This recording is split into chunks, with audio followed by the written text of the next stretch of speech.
Good evening po sa inyong lahat. Good evening din po, Father.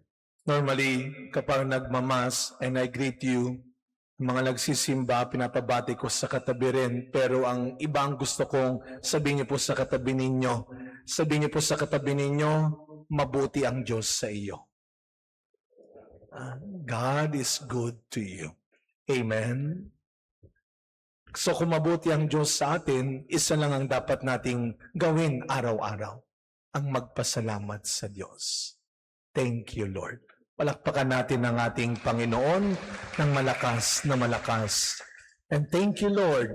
And normally at the end of the whole day celebration, kapag dinadalaw namin ng mga simbahan with Saint Charbel, ang lagi nilang nilalagay sa last Mass of the day ay Farewell Mass. And well, this is the farewell mass dahil maghapon ho kami dito with Father Vic. Kaninang tanghali, apaw ho ito sa dami ng nagsimbaw at natapos kami pasado 1:00 na sa pagkapahid ng langis. Kaya to the rescue ngayon ang dalawa pa nating pariho para hindi naman tayo abutin ng 9:00 ho dito, no? Kaya salamat ho. Marami tayong dapat ipagpasalamat sa Diyos. Gratitude will always be the best attitude. Gratitude. And we end this whole day experience of visiting this beautiful parish, this beautiful basilica and shrine with a grateful heart. Nagpapasalamat tayo sa Diyos. Kanina may mga nagbabanggit na sa akin, Father, thank you for bringing Saint Charbel here in our church. Well, ako ang nagpapasalamat kay Saint Charbel. Dahil kung wala siya, mukhang hindi naman ako maiimbitahan dito, no? Hindi naman ako makakapag-misa dito. Kaya, thank you, Saint Charbel. At lahat tayo. We all have reasons not to complain every day, but to be grateful. Imbis na tayo ay nagbibilang ng maraming mali sa buhay natin, ng maraming kulang sa buhay natin, then why not try to begin your day and end your day still finding reasons to be grateful? And to have a grateful heart. Dahil araw-araw, hindi lang naman problems, trials, ang dumarating sa buhay natin. First time ko pong mag-misa dito sa napakaganda ninyong simbahan. And I remember years ago, medyo bata-bata pa akong pariho, naimbitahan ako sa isang simbahan sa Quezon City. Hindi ko na sasabihin ko ng simbahan. I was invited to preside one of the novena masses. Dahil first time ko, excited ako, dumating ako ng maaga.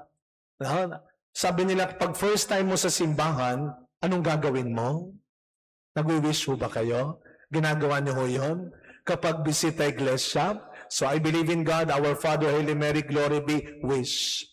Dumating ako ng maaga, I was just wearing my undershirt, my black pants and sandals. Sabi ko, naku, maaga pa. I have time to make my wish. First time ko sa simbahan. So doon ako sa pinakaharapan pumwesto. At habang nagdadasal po ako, maya-maya may kumakalabit na sa balikat ko. Sabi ko, mamaya na lang, tapusin ko muna yung wish ko. Pero kalabit ng kalabit, bumibigat na yung kalabit. Sabi ko, sino ba ito? Pagtingin ko po, matandang babae. Naka-uniform. Taga-simbahan. Hindi ko na sasabihin ko anong organization niya. Basta nakakulay brown siya. Sabi ko, bakit po? Sabi niya, huwag ka dyan. Ano ho? Siguro reserved kasi nobina. Ano po? Sabi niya, huwag ka dyan. Ba, malaki na yung mata niya, nakataas na yung kilay. Sabi ko, naku, sorry po. Sorry po. So tumayo ako, pumunta ako sa likuran, tinapos ko yung wish ko, baka magkatotoo, sayang naman. Then after my prayer, magsisimula na yung mass, pumunta na ako ng sacristy para magpalit. Habang nagpapalit ako, may bumubulong na naman sa likuran. Sabi ko, ano bang simbahan ito? Bulong ng bulong. Sabi nung bumubulong, pari pala. Pagtingin ko po, nakita ko yung matandang nagpalis sa akin. Sabihin ko sana, huwag ka dito. Di ba, nagbibihis kasi ako. Pero hindi ko na sinabi yon. Baka din ako pabalikin no? At ayoko sirain niya ang aking mood. Hindi naman siya pinunta ko rin doon. You know, that was years ago. Nakalimutan ko na yung mukha niya, yung pangalan niya, pero hindi yung ginawa niya. Not because I became bitter, but because I think she helped me to become better. That every day, ihahanda ko at ihahanda mo ang sarili mo araw-araw bago lumabas ng bahay. Dahil araw-araw haharap ka, hindi lang sa mga taong gustong-gusto ka, hindi lang sa mga taong kumikilala sa iyo at may tiwala sa iyo. Every day haharap ka rin sa mga taong hindi naniniwala sa iyo. Walang tiwala sa iyo. And remember, the only difference between a good day and a bad day is your attitude. Sa ugali. Kaya nga napakagandang paalala ng ebanghelyo natin ngayon. Paano mo gagantihan yung mga taong nagkakamali sa iyo? Ang ituturo ng mundo sa iyo, dapat lang siya nauna. Dapat lang mali siya eh. Dapat lang huwag kang uuwi nang umiiyak ka. Di ba turo niyo sa bata? Ayokong maririnig na nagpatalo ka. Unahan mo. Huwag kang magpapatalo. Ang mali, patulan mo ng mali, mas mali ka. Anong pinagkaiba ninyo? Kaya dumating ang Panginoon sa mundong ito. Hindi para bigyan tayo ng opsyon, kundi bigyan tayo ng solusyon. Pag option, may chance ka pang magdalawang isip. Pag solution, yun na yun. And what is the solution? Always choose to become a Christian. To have a good attitude. At kaya ho siguro, tatanungin nila, bakit ba sino ba si Saint Charbel? Abay siya ho ay pinanganak May 8, 1828 in Beka Kafra, in a village in the northern part of Lebanon. Last year, I started to have a devotion to him. Pero honestly, siguro kagaya ho ninyo, hindi ko pa ho siya kilala eh. Sabi nga nung isang matanda sa akin, lumapit, nung isa-isang simbahan na mimisahan namin, lumapit, bumulong pa siya. Sabi niya, lalaki pala. Kasi nga, Charbel. But his baptismal name is Joseph Anton. Before he became Charbel, a name of a martyr centuries ago, nung pumasok siya at the age of 23 sa monasteryo, Saint Charbel is not just a Maronite priest and monk. The last 23 years of his life, before he died on December 24, 1898, he spent it in almost complete silence, fasting, penance, in a hermitage. Nag-ermitanyo ho siya bago siya namatay. At kaya pag titignan niyo yung mukha niya, you can really feel and sense peace, humility, solitude, contentment. Matagal na pala siya eh. Bakit parang ngayon lang siya nakikilala? Well, meron pong magandang description about the life of Saint Charbel. He stayed inside the monastery. He stayed in a hermitage. So nasa loob ho siya eh. Remember Saint Therese of the Child Jesus? A monk, nasa loob ho siya ng monasteryo, and yet she became the patroness of mission. Pag nasa isip natin, pag narinig natin ang mission, ano nasa isip natin? Nasa mission territory, nasa labas. Maraming ginagawa. Eh pero nasa loob siya ng monasteryo. The power of prayer. And Saint Charbel, sabi ho ng simbahan, 33,000 and more miracles approved by the Catholic Church through the intercession of Saint Charbel. And until now, nung nagpunta ho ako sa Lebanon last February, yun ang kwento sa akin ng mga miyembro ng Family of Saint Charbel. It is a lay organization founded by Raymond Nader. He is a Lebanese devotee of Saint Charbel, a visionary. So nagsimula ho sila sa pagdarasal lamang hanggang sa dumami na sila. Ano ang sabi ng isang Lebanese monk, Maronite monk priest? Nung nakita niyang dumadami na sila, Anong sabi niya? This is the family of Saint Charbel. Now, we are blessed to have the family of Saint Charbel Philippines. They have it in Lebanon, in US, in Australia, and in other countries.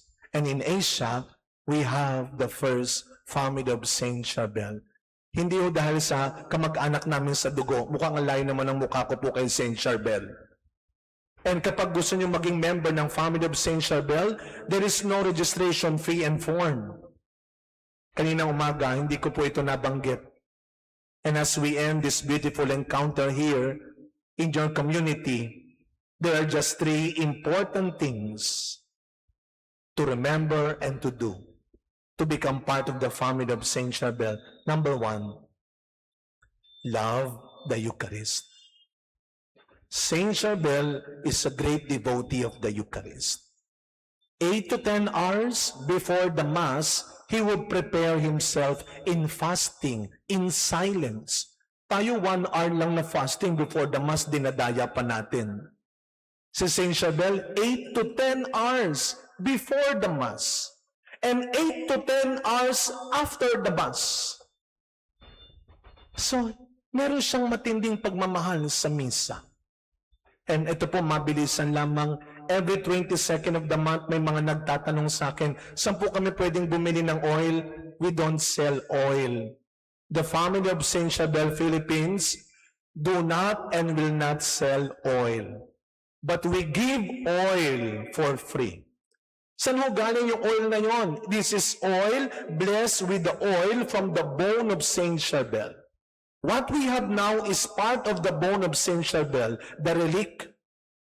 And the oil that we will use later on para i-bless po kayo is also from the bone of Saint Charbel. At ito po isa sa mga himalang nangyari, ay nangyari sa isang nanay from Lebanon, si Nohad El-Shami. Just research her story later on. Isa po ay na-paralyzed na sa panaginip, nagpakita si Saint Charbel and did a surgery to her in her dream. The following day, 2 malaking scars sa kanyang leeg and she was completely healed from the paralysis. And her husband and doctor were surprised. Ang sabi ng doktor, sino nag-opera sa'yo? The following night, she had the dream of Saint Charbel. And Charbel said, I did the surgery so that the people will go back to their faith and go to church again. Timing na timing sa panahon natin ngayon. Na ang mundo ay maraming inaalok sa ating kakompetensya laban sa Diyos. Sa panahon natin ngayon na napakabilis nating ipagpalit ng Diyos, ipagpaliban ng Diyos, katamaran ng Diyos, hulihin ng Diyos. Saint Charbel is bringing us back again, just like Mary and the other saints, closer to God. Sabi lang ni Saint Charbel kay Nohad, every 22nd of the month, you go to our monastery in Anaya, not to look for the relic. Mamaya mahahawakan niyo po yung relic, ibababa ko po sa gitna. Not to ask for the oil. Mamaya, lilinya ho kayo, ibibless namin kayo ng oil ni Saint Charbel. And not to look for the most holy priest. Kaya mamaya, pag naglagay ng oil, huwag na kayo mamimili ng pare. Kung saan kayo nilagay, doon kayo. Isa lang ang sabi ni Charbel at sa ating lahat, you attend the Mass for the rest of your life. Because every Mass is a healing Mass. Do not find time to go to Mass. Give time to go to Mass. Number 2, pray the Rosary every day. Isa sa mga pinuntahan namin sa Lebanon is the first hermitage of Saint Charbel. Yung groto na ginawa niya nung bata siya para kay Mama Mary. Pray the Rosary every day. Walang mga pare, walang Saint Charbel, kung walang nanay na nagdasal para sa amin. Mary will also pray for you. And lastly, from now on, make Saint Charbel your brother in heaven. He will pray for you. As we continue this celebration, my dear friends, maraming dahilan para sumuko tayong maging mabuting tao. Kaya tayo pumapatol na lang sa mga taong nagkakamali sa atin. Huwag na huwag kayong papatol. Dahil laging may Diyos na hahatol. Kaya meron tayong Saint Charbel at mga santo para ipaalala sa atin na walang masasayang pag pinili mong maging mabuting tao.